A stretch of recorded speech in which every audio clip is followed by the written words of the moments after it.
Urgent, Day Bears fan, look at what just happened. Nobody saw this coming, huh?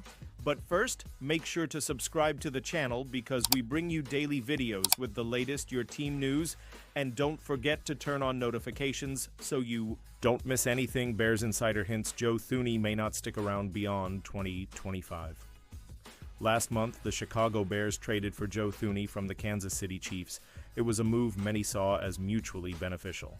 Kansas City unloaded a large contract they could no longer afford while Chicago got one of the best guards in the NFL.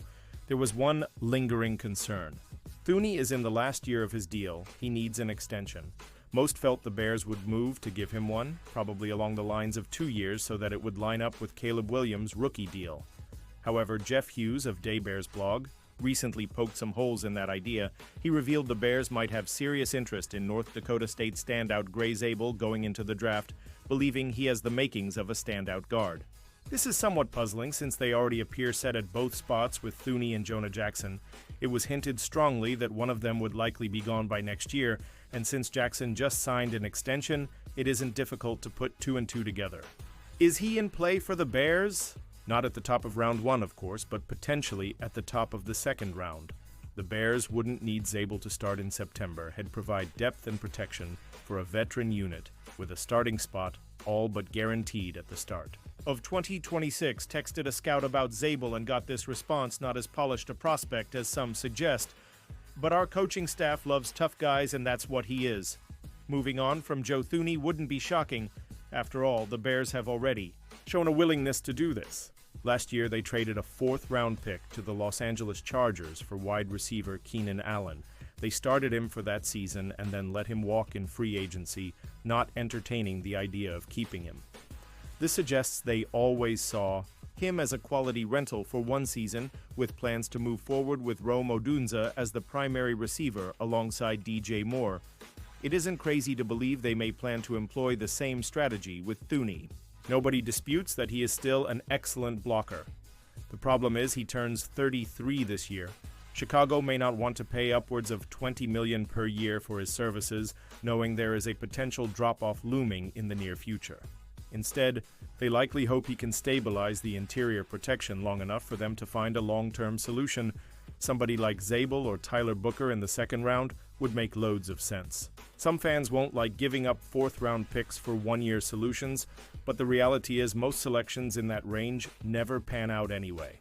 Pausing this news, just to say that if you want YouTube to keep recommending the latest the monsters of the Midway News to you, it's very important that you leave a like on this video.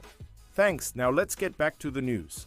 Bears predicted to trade for $57 million to replace Keenan Allen.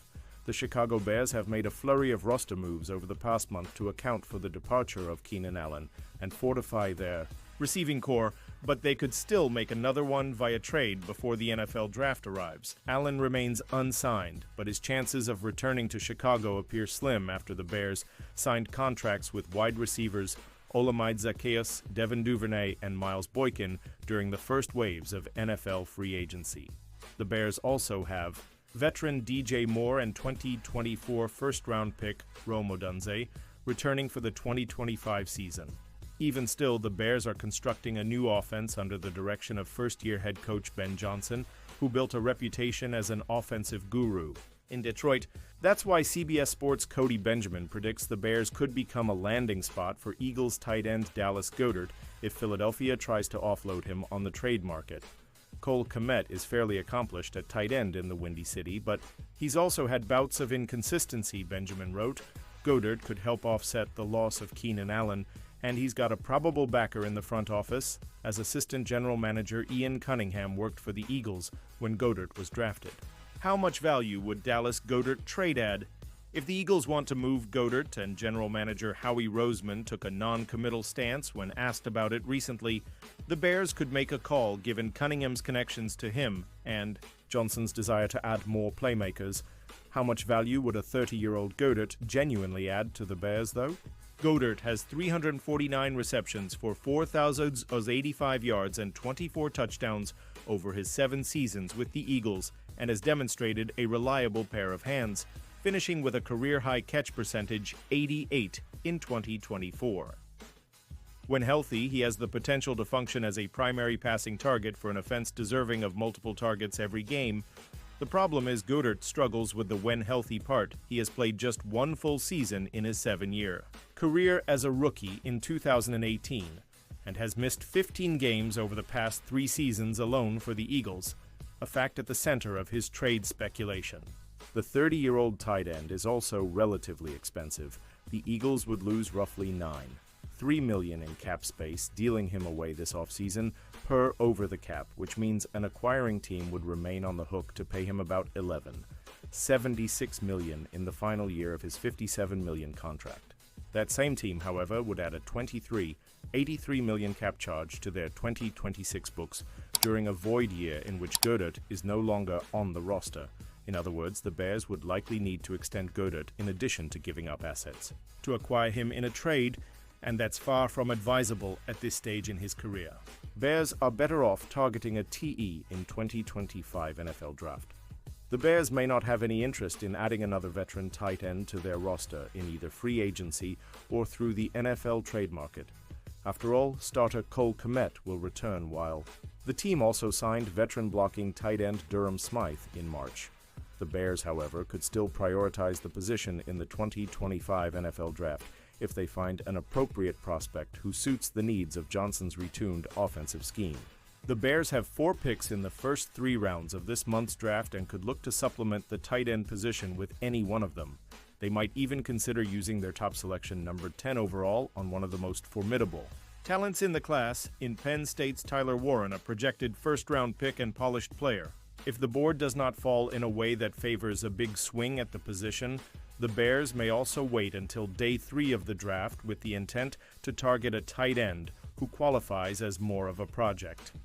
They are in a good position to add a less prestigious tight end, such as perhaps Georgia's Ben Urasek or Clemson's Jake Briningstool, on the final day of the draft if they want to focus on other positions with their higher-valued selections.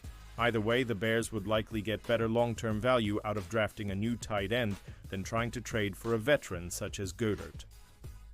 Roster moves: Bears sign DB Nahshon Wright. The Chicago Bears on Tuesday signed veteran defensive back Nahshon Wright to a 1-year contract. Wright joins the Bears after spending last season with the Minnesota Vikings 2024, following his first 3 professional seasons as a member of the Dallas Cowboys 2021-23. Since entering the league as a 3rd round, selection 99th overall by Dallas in the 2021 NFL Draft, Wright has appeared in 33 career regular season games, 3 starts, totaling 31 tackles, 23 solo, with 1 interception and 5 passes defensed, adding 1 postseason appearance with the Cowboys in 2023. Prior to the start of last season, Wright was traded to the Minnesota Vikings, seeing action in 1 game for the Vikings, spending the entirety of the season on Minnesota's practice squad.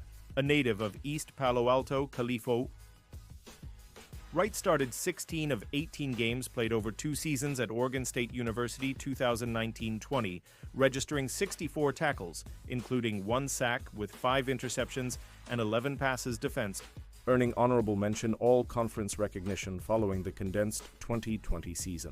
And now, Da Bears fan, I want to hear from you. What's your opinion on this?